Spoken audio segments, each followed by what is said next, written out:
মাশাআল্লাহ। একজন মেয়ে যখন বড় হয় বাবার প্রথম চিন্তায় থাকে বিয়ে দেওয়া, কথা ঠিক আছে না? তবে বাংলাদেশের চিন্তাটা একটু ভিন্ন। বাংলাদেশের চিন্তাকে বিয়েও দিব, সরকারি চাকরিওয়ালা যুবককেও আমরা খুঁজে বের করব। আর সরকারি চাকরি থাকলে তোমার মাথায় চুল আছে কিনা এটা কেউ দেখারই টাইম পাবে না। আমি মাঝে মাঝে বলি, একজন বাপকে একজন যুবক বলছে, আব্বাজান আপনার একজন যুবতী মেয়ে, একটা মাত্র মেয়ে, এই টাকলার সঙ্গে কেন বিয়ে দিলেন? इसके सर पे तो बाल नहीं है। तो अब्बाजान बोलছে, बेटा बाल नहीं है तो क्या हुआ, जेब में माल तो है ना।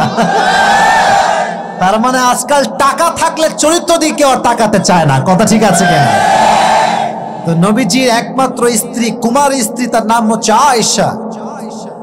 মনে রাখবেন, নবীজির দুইটা বিয়ে সবচেয়ে বেশি সমালোচিত।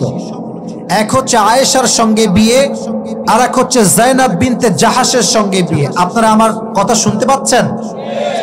মাইকে কোনো সমস্যা আছে? আমার সবচেয়ে বড় পয়েন্টটা হচ্ছে, আপনারা চুপ থাকলে আমি কথা বলতে পারবো। কেউ ডানে চিল্লায়, কেউ বামে চিল্লায়, কেউ ক্যামেরা ধরে, কেউ ডানে বামে, এটা করা যাবে না। তাকবীর দেন, লিল্লাহি তাকবীর।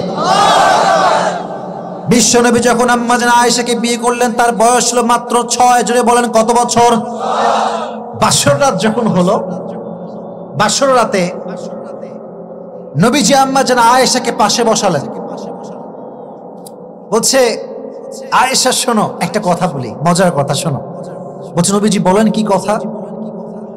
বলছে, তোমার সঙ্গে যে আমার বিয়ে হবে এটা আমি আগে থেকেই জানি। সুবহানাল্লাহ বললেন। আচ্ছা, আর একটা কথা বলি, শোনো। বলছে, বলেন। বলছে, তোমার যে সুন্দরী চেহারা এটা আমি আগের থেকেই জানি, বিয়ের আগ থেকেই জানি। সুবহানাল্লাহ।